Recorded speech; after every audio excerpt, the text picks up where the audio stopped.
Wanita itu dengan senang hati mendatangi tunangannya. Tapi saat dia membuka pintu, dia kaget melihat tunangannya sedang pelukan dengan sahabatnya. Yang membuatnya terkejut adalah sahabatnya itu sedang mengandung, dan tunangannya tidak pernah berniat menikah dengannya. Aku sudah berbohong sama dia untuk membelikan rumah. Wanita itu saat ini sedang kecewa, benar-benar melihat wajah asli.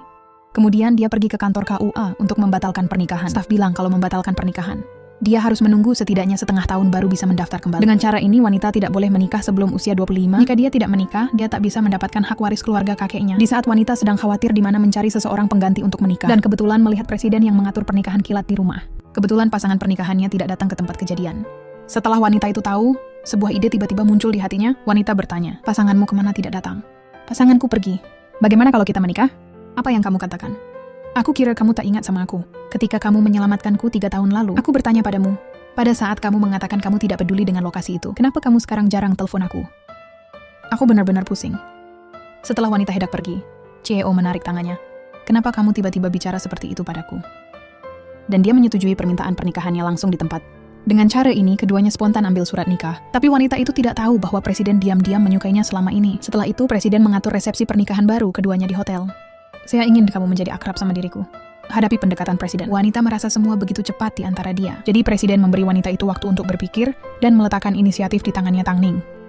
"Bukankah itu pilihan Anda sendiri untuk menikahi Mo Tian? Apa yang kamu takutkan, Yan? Tapi ketika kalian berdua mencapai titik itu..." CEO, lihat wanita yang telah menjalin hubungan selama ini tak punya pengalaman. Khawatir menyakitinya, segera bawa wanita pergi untuk memeriksa. Untungnya tidak terluka. "Kau tidak sama dengan kabar yang menyebar selama ini." "Kabar apa itu?" "Jadi aku harus seperti apa?" "Dikabarkan bahwa tuanmu akan membunuh dengan kejam." "Kejam?"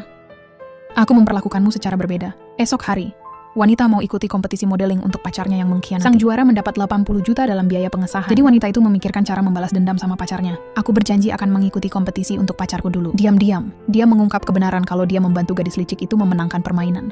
Dan dia tidak mengungkap fakta bahwa tunangan dan gadis licik mengkhianatinya. Sama gadis licik yang mengira dia mempermainkan dan biarkan dia maju untuk mengikuti kompetisi dengan percaya. Dan presiden di sini untuk mengawalnya dan menunggu di dekatnya saat panggilan. Wanita itu mengatakan dia tidak akan mengungkap hubungan dia. Dia ingin menyelesaikannya sendiri dan mendapatkan haknya. Karena itu, pria itu hanya bisa menunggu dalam dan sendiri. Saya ingat bahwa Yi Hai juga merupakan asal di bawah Hai Rui. Pertama pergi ke kantor Yi Hai untuk meminjam konferensi video kantor dia. "Tuanmu sedang mempersiapkan mendukung istri saya kapan saja." Setelah naik panggung, pihak A pada awalnya tidak puas dengan penampilan dan kemudian dia memiliki ide yang fantastis. Pihak A segera menghargainya.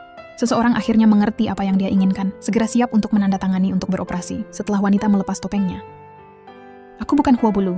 Semua orang terkejut melihat bahwa dia bukan gadis licik. Wanita berkata setiap kali dia muncul selama ini, dia menggantikan gadis itu. Karena itu, kehormatan harus menjadi milik diri sendiri. Setelah mengungkap kebenaran, pihak A yang tertarik percaya